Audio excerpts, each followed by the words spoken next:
Hi, I'm Gina Dobmeyer, and I just want to say thank you so much for joining with me today on 4 tips that I'll be sharing on how to crush a doubtful mind. So I have this question that a friend asked me over email, and I just thought, why not share it with you guys? Because I know we all struggle with this question, and I thought it was too good to keep all to myself. So the question is, I constantly wrestle with voices of doubt. I have a story to tell, and yet I wonder who will care, why share it, is my story worthy or worthwhile to share? And then she asked, do you experience this at all? And when I got this question, I was like, oh my God, yes. In fact, that was my exact answer, was OMG, 100% yes, with some exclamation marks. And I say that because who doesn't wrestle with doubtful thoughts?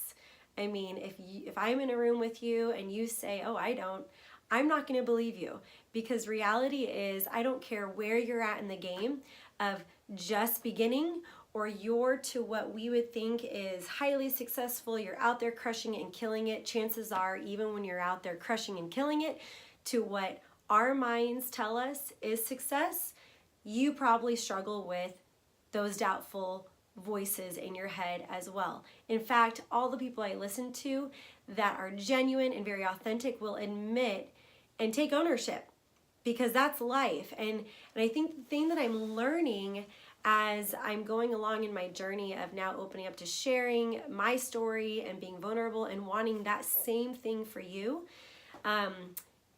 is people that are out there crushing it in my eyes will say those doubtful voices in your head necessarily don't go away. The one thing that you know how to do is to better manage the voices. The more you stay in tune and the more you stay true to yourself, the more you work on yourself, and the more you stay steady on the course or on the path that you know the direction that you're going in, and you know that's where you want to go, the more consistent that you are, the more those doubtful voices, you will know how to combat them with positive voices, and you'll know how to override them. And so I have 4 tips for you. And number 1 is to grab a notebook. Find a favorite notebook that you like at your favorite store, Barnes & Noble, TJ Maxx, Marshalls, Kirkland's, online, Walmart, Target, all those fun places. This notebook a friend actually gave to me, and I loved it and was like, I'm going to designate this as my personal notebook that I either have on my nightstand, it goes in my purse with me, I travel with this until it's completely full, and it's where I empty my thoughts. And here's what I want you to do, is to get into a practice, form some new habits, because all those doubtful lies and those voices that are in the back of your head are, even though they're going to be there, it's possible to reprogram your mind to overcome them and to override them. And so this is one way to do it, is to make 2 columns, where one side is going to be the lies that are inside your head and the right side are truths. And you're going to write out the lie, and then you're going to write the truth. So let's think of a lie really quick. Say the lie is, just like what my friend said, I don't have a story to tell. That's a lie. So put that down. I don't have a story to tell. And then in the next lie is, nobody's going to care. That's the lie. The lie is nobody's going to care. Well, the truth is you don't know unless you give it a try, unless you give it a shot.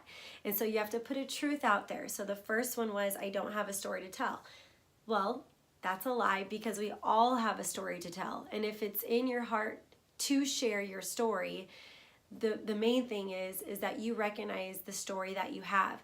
And the story is that you have that you want to share is personal. It's the only thing that you know, and the main thing is that you're living it out. And my friends, that's really the hardest part already, is living out your own life. And so if you're able to live out your own life and overcome struggles and addictions and obstacles that try to hold you back, my friend, you're already doing the work. You're already doing the hardest part.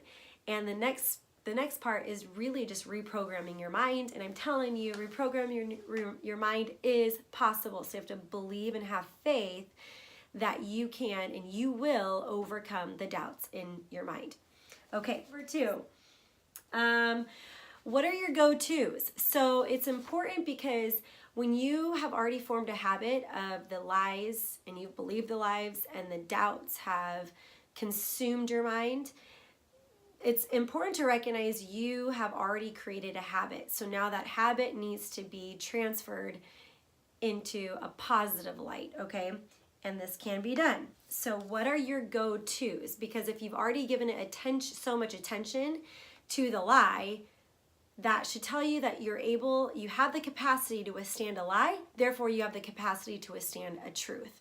And so the lie, again, is just there to distract you. It's just there to keep you hidden and to keep you believing that you can't move forward, okay? So what are your go-tos? Do you have a book that you read? Do you have a favorite author that you read? Do you have favorite music? Do you have a favorite class that you like to attend at the gym? Do you have a favorite friend to call? Like, what are your go-tos? And make that now your new habit. One of my favorite authors that I am reading all of her stuff and I'm staying committed on the course to make sure to read is Brene Brown, and she's a huge positive influencer in our world today. And here's one that I've read, The Gifts of Imperfection. Let go of who you think you're supposed to be and embrace who you are. Whoa, hello, that's exactly what we're talking about. Powerful book, your guide to a wholehearted life. So I recommend this. I recommend if you know, okay, I'm not going to read the book, well, go pull her name up on YouTube and listen to every YouTube interview, TED Talk that she has, and start diving into something new. You have to start putting new information to your brain. The other one that I am reading currently is Daring Greatly, How the Courage to Be Vulnerable Transform the Way You Live, Love, Parent, and Lead. Awesome. Okay, so go walk into Barnes & Noble, what book stands out to you, and pick up the book. Spend the money.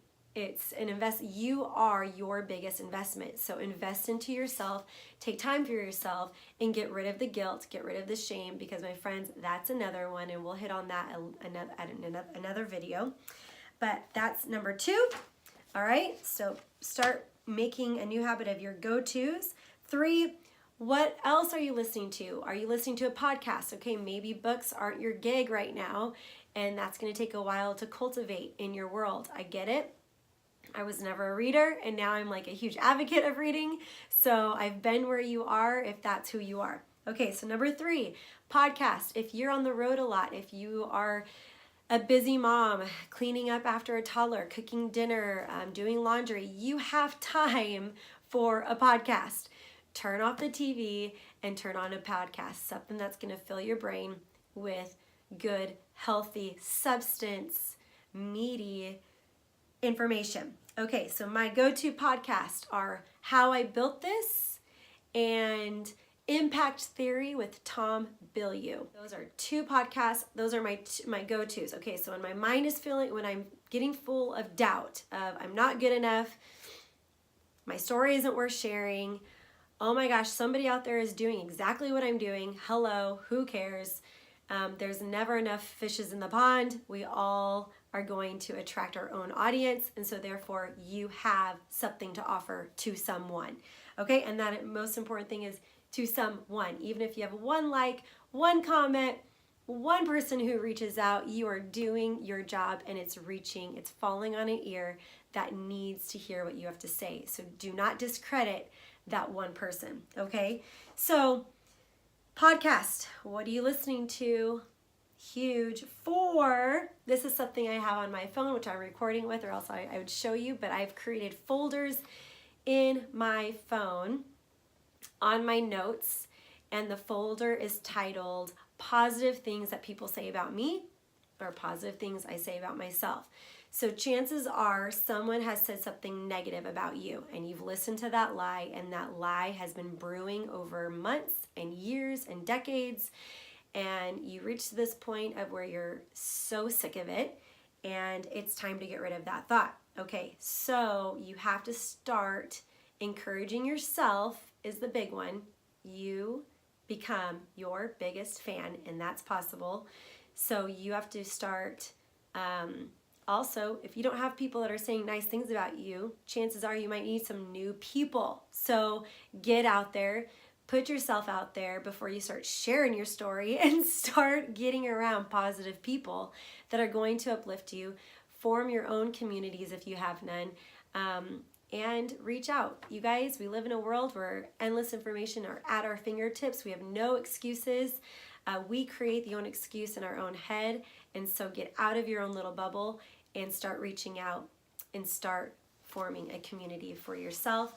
And in my notes, I write all the positive things that people say about me, and I make that note. And that's something where if that lie is stirring around and I am in the middle of dropping my daughter off at an activity or their sports or something like that, and that's rolling around, and how I get myself out of that gutter, okay, I'm going to quickly, instead of opening up Facebook, scrolling through that, I'm going to open up my notes really quick and read something positive. Feed your brain healthy, positive, influential seeds that will grow deep, and that will grow, and they will come alive, so that you come alive in the work that you are passionate about and want to do here today. You are put on this earth for a reason. And I'm here to tell you that you, my friend, are not alone. I am right there with you, learning with you every step of the way. And I hope that this has been helpful to you, the 4 tips that I've been able to share. And if you have a question, please reach out. I am available. And you can find my website at www.ginadomeyer.com. You can find me on Facebook or Instagram at Gina Domeyer. And you reach out to me, direct message me on Facebook, contact me on my website, and send out a question. And I'll be happy to answer that question. And so that way I can keep putting out these videos on ways to help you as much as you guys are helping me. So thank you so much for your subscription on my website. Thank you so much for engaging with me and all your support and love. I am here cheering you on and supporting, and you have a friend, and I just want you to know that. You guys have a great day.